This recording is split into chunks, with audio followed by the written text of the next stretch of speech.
Paper mache is the art which was born in today's Persia and raised in Kashmir. Old Persia included today's Islamic Republic of Iran, Afghanistan, some parts of Central Asian countries, and large chunk of today's northern Arab countries till Macedonia. The year 1320 AD marks a significant shift in the socio-cultural history of Kashmir, with the establishment of the Sultanate Empire in the valley.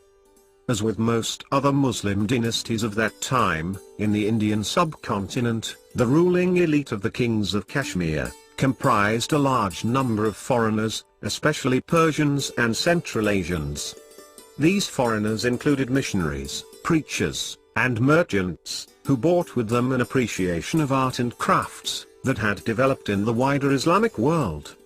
Hence, the Sultanate rule laid the foundation for the evolution of a unique cultural ethos, showing synthesis between the ancient traditions of Kashmir and a host of new ideas originating from Persia, Arabia, and Central Asia.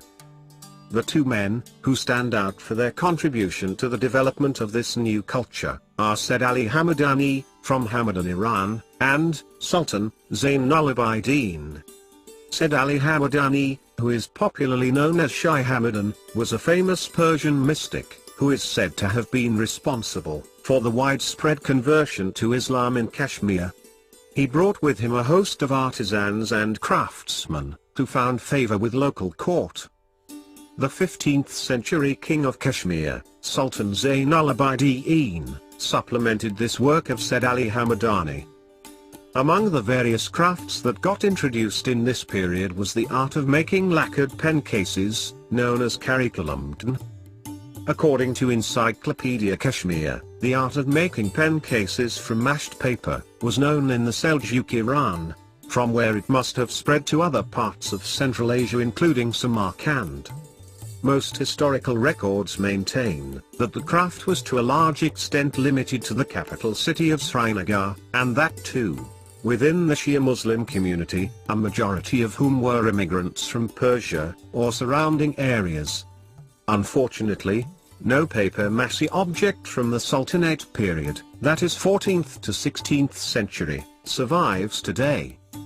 This art had been practiced during the Mughal period, but hardly any documentary evidences from that period survive to explain the nature and the extent of the craft.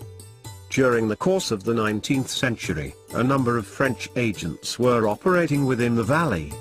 These agents, who were basically engaged in the trade of pashmina shawls, also gave an impetus to the paper mache industry. The shawls that were sent from Kashmir to France used to be packed in paper mache boxes, and once they had reached France were sold separately, fetching high price. Soon these paper mache objects carved a separate market for themselves in France and other parts of Europe. Gradually, along with boxes, paper mache flower vases were also in demand in the French market. The extent of the French influence on the local Kashmiri artisan can be gauged from the fact that the term paper mache replaced the traditional name of the craft in its native place. But the French influence had its own drawbacks. In the latter part of the 19th century, wooden boxes made of silver fir replaced the traditional paper pulp boxes. Thereafter, in the 20th century, mashed paper and wood was increasingly replaced by paperboard sheet. Thus today all of the items that are sold in the market by the name of paper mache are not made from mashed paper.